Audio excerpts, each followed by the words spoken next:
ટેરરિઝમના કેસમાં આવેલું છે, તમારા અકાઉન્ટમાં કોકેનના પૈસા આવેલા છે, તમારા અકાઉન્ટમાં હથિયારના પૈસા જમા થાય છે, આનાથી તમે લોકો ડિજિટલ અરેસ્ટ ત્યાંથી ફોન ઉપર અરેસ્ટ કરે છે લોકો કે તમે ઘરના બહાર નહીં નીકળતા, કમ્પ્યુટર સ્ક્રીન છોડતા નહીં.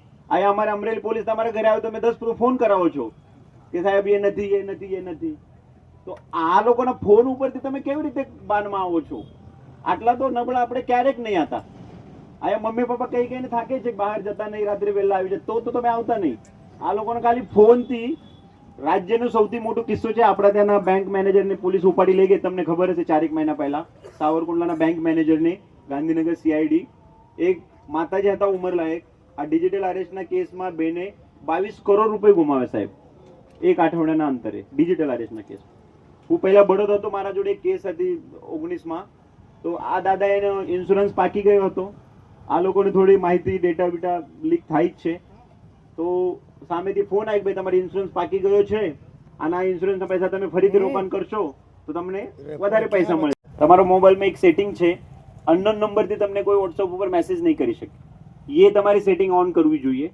એક બીજું કોઈ નોન જાણીતો અજાણીતો વોટ્સઅપ ગ્રુપમાં પણ એક સેટિંગ છે કે તમે અનનોન વ્યક્તિ ગ્રુપમાં તમને એડ નહીં કરી શકે, તમે ગ્રુપના ભાગ નહીં બનાવી શકે તમારી પરવાની વગર. ગ્રુપમાં પણ અમુક આ પ્રકારના મેસેજીસ આવતા હોય છે કે ત્યાં આગ લાગી ગઈ, બાળકો ફસાઈ ગયા, ચોર ફરે છે, નાના બાળકોને ઉપાડવાની ટોળી ફરે છે.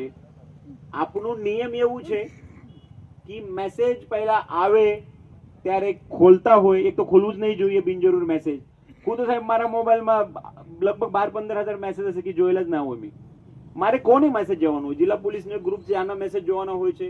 એક ભાઈ છે, એક બહેન છે, 2 લોકોના મેસેજ જોવાના છે, બાકી કોના મેસેજ શા માટે જોવું? મોબાઈલની એક તકલીફ છે કે મોબાઈલથી સામેથી ફોન આવે, તમે આ લોકોએ રિયલાઇઝ કરેલું છે કે સામેના વ્યક્તિના કામ માટે આવે, મારા કામ માટે મને કોઈ સામેથી ફોન નહીં કરે. સમજો છો તમે લોકો?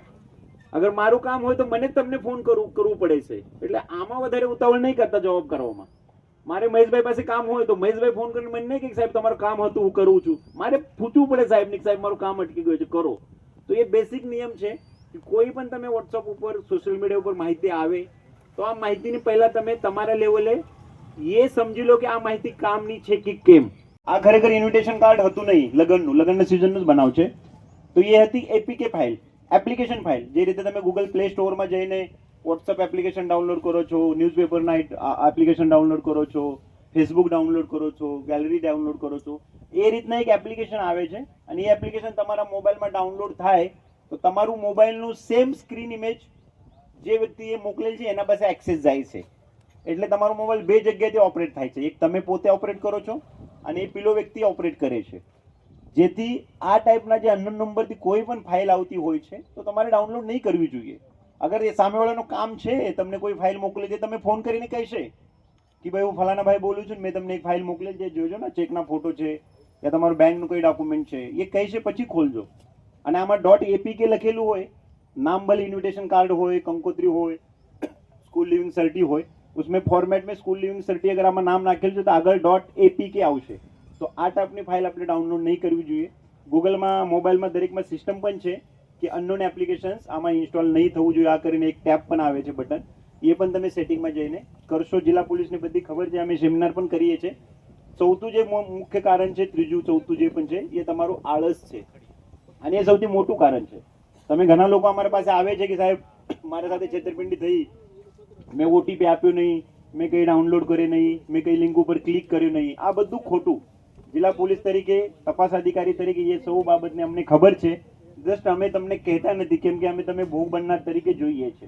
એ જ્યારે બધું સાયબર ક્રાઇમ બને છે ત્યારે એ તમારા આળસના લીધે જ બને છે.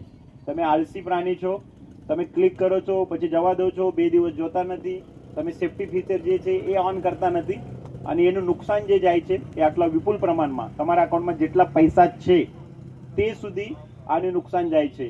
જિલ્લા પોલીસે 15 દિવસ પહેલા જે કેસ ઇન્વેસ્ટિગેટ કરી હતી, લીલિયાના એક બેને કપડાનો ઓર્ડર કર્યો ઓનલાઈન. આ બધા સાથે બનેલો છે ફ્રોડ, 4999. આટલું ફ્રોડ. અમે બેસે વિચાર કર્યો કે આમાં આપણે આગળ જઈએ, તપાસ કરીએ. અમે આ કેસમાં ગુનો દાખલ કર્યો. પછી અમે જે અકાઉન્ટ ચેક કર્યા, આ અકાઉન્ટમાં જે અકાઉન્ટમાં 4999 રૂપિયા ગયા છે આ અકાઉન્ટમાં સાહેબ 2 દિવસમાં 3 કરોડ રૂપિયા જમા થયા છે. તો એની જે વ્યાપ્તિ છે સાયબરની, તો બહુ મોટી વ્યાપ્તિ છે. ક્યાંથી પૈસા આવે છે, કેવી રીતે આવે છે, પૈસા અલગ અલગ અકાઉન્ટમાં કેવી રીતે જાય છે, એનો કોઈ હિસાબ ડિજિટલ સ્પેસમાં લાગતું નથી. અને એનાથી આપણા જે લોકો મુખ્ય ભોગ બને છે, ભોગ બનનાર તરીકે તો ઠીક છે, પણ હવે પહેલા આ પ્રકારની ન્યૂઝ આવતી હતી કે સુરતના લોકો પકડાયા, અમદાવાદના પકડાયા, રાજસ્થાનના પકડાયા, દિલ્હીના પકડાયા. હવે એ ન્યૂઝ આવવા માંડી છે કે સાવરકુંડલાથી 2 ને ઉપાડી લીધા, બગસરાથી 4 ને ઉપાડી લીધા, બાબરાથી 7 ને ઉપાડી લીધા. તો આનું કારણ છે એ મ્યુલ અકાઉન્ટ કરીને એક કન્સેપ્ટ આવે છે. મ્યુલ અકાઉન્ટ એટલે તમારા જે અકાઉન્ટ છે, તમારું બેંકના અકાઉન્ટ, આ બેંકનું અકાઉન્ટ જે સાયબર ગઠિયા છે, તમારા ભાઈબંધો, તમારા મિત્રો, આ લોકો તમારો અકાઉન્ટ લઈને એ અકાઉન્ટમાં આ રીતને જે છેતરપિંડી કેરળમાં કોઈના સાથે, દિલ્હીમાં કોઈના સાથે, યુપીમાં કોઈના સાથે, મહારાષ્ટ્રમાં કોઈના સાથે કરે છે, એ પૈસા નાખવા માટે અકાઉન્ટ તો જોઈએ. એ તમારો અકાઉન્ટ વાપરે છે. અને જ્યારે તમારો અકાઉન્ટ વાપરવામાં આવે છે ત્યારે એ 100% શ્યોર છે કે તમારી ધરપકડ થશે. કેમ કે આ જે અકાઉન્ટ છે એ ચોરીનો મુદ્દામાલ રાખવા માટે વપરાય છે.